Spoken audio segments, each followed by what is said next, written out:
What is going on, ladies and gentlemen? Ben here at Galactic News Center. Today going to be giving my Rogue One spoiler-heavy review.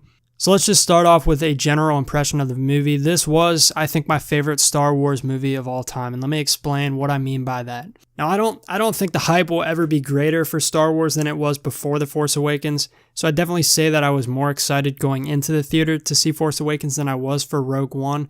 But Rogue One was just so refreshing and such a new spin on Star Wars that I think if you had to ask me to pick one of 8 movies to watch on any given night, I'm gonna go Rogue One 9 times out of 10.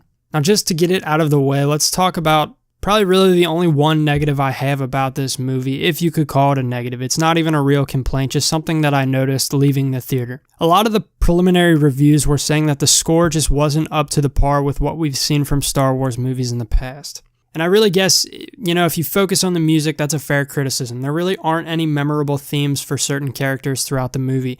Now, I have only seen the movie once, so maybe that will change the more I see it. But the score of a movie, in my opinion, can do one of two things. A score can be a masterpiece and a work of art that is part of the movie experience, like it is with traditional John Williams scores, or it can blend with the emotional chords of the movie to a point where you just kind of subconsciously hear the music along with the scenes.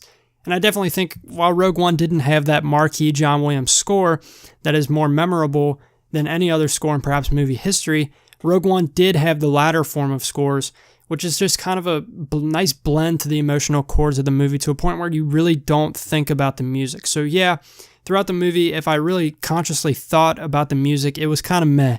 But like I said, it just blends so nicely with the movie and the plot and the scenes that it's really not that big of a deal in my opinion. Now let's talk about what made this movie absolutely amazing. For one, I loved every single character in this movie. I thought every character had an interesting backstory and played an integral role in the progression of the plot appropriately. I never felt that any of the characters were forced into the plot of this movie. From the very first time we meet Cassian, from the very first time we meet Krennic and Galen Erso, I was completely captivated by the story. The first time we meet Cassian, it was really interesting too because you think of the traditional rebels from the original trilogy as these white knights trying to do good in the galaxy, but Rogue One does kind of put a spin on that notion. In the first scene where we actually see Cassian, he kills what I'm assuming was a rebel informant so that he can't squeal to the stormtroopers that are coming to arrest them. And so it was really refreshing, so that from the very beginning of the movie, it really felt like the rebels were scrappers who were willing to toe that line of morally good and bad just to complete the mission. Another aspect of this movie that I absolutely loved was the additions to canon, whether it was planets, the troops, or the equipment used. I will say that this is the most beautifully shot Star Wars movie in the entire franchise without question. The planets in this movie are absolutely gorgeous and stunning, and there's so many artistic shots throughout this movie. The Death Troopers are just completely badass. Both their black armor and the comlinks inside their helmets were absolutely incredible. It was a nice twist on Stormtroopers, and it was like a special forces unit of stormtroopers, and that was absolutely amazing to see on the big screen. Another cool aspect of the movie that I really enjoyed just on browsing over what I thought about the movie were the U-Wing fighters. I thought they were incredibly refreshing rebel fighters to see in that movie, as well as the Hammerhead Corvettes. When he first called for the Hammerhead Corvette to ram the Star Destroyer, I really didn't know what a Hammerhead was, so I thought initially that in the heat of the moment, they were just telling this Corvette, this ordinary Corvette, hey, you got to run into this Star Destroyer to take it out. And I was like, whoa, that's a little intense. But then it turns out it was actually a designated kamikaze, or a Hammerhead ship, and it pushed it into the other Star Destroyer. And that whole sequence was absolutely incredible. I did not see that coming. It was a really interesting take on how to take out a Star Destroyer. I thought the limited use of the Death Star was actually a very good idea than using the full potential like we saw in A New Hope. The fact that it could be targeted at specific cities rather than the entire planet was crazy and led to even more gorgeous shots throughout the movie.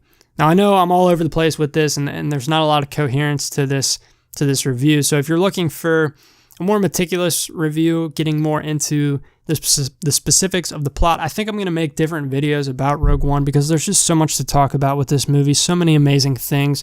This is just kind of a preliminary me spilling out my emotions of the movie into a video because I have so many of them swirling around in my head, and I just have to get them out there. And obviously we can't leave without talking about the moment that everyone is talking about who has seen this movie. Vader boarding the Rebel ship in the end of the movie was hands down, far and away, and forever will be my favorite scene in Star Wars, period. After the first Vader scene on Mustafar, which I'm pretty sure was confirmed it was on Mustafar, I thought, you know what? Vader was in the movie. It was a little less than what I expected, but it was still a good scene. Maybe we'll see him in a Star Destroyer at the end, setting course to track down Leia's ship or whatever. But no, when the lights went out in that boarding corridor, I knew it was on. And what an absolute treat for Star Wars fans. We've never really gotten to see the full wrath of Vader before in a movie, only through comics and books, but we've never seen Vader combat on the big screen. And just those few seconds of him decimating the rebels made the whole movie worth it. So let me know what you guys think. Obviously, there's so much more to talk about, and there will be more videos coming out in the coming days about Rogue One, diving into the more specifics of Rogue One. So let me know what you guys think, what you liked, what you didn't like about the movies in the comments, and I'll see you next time.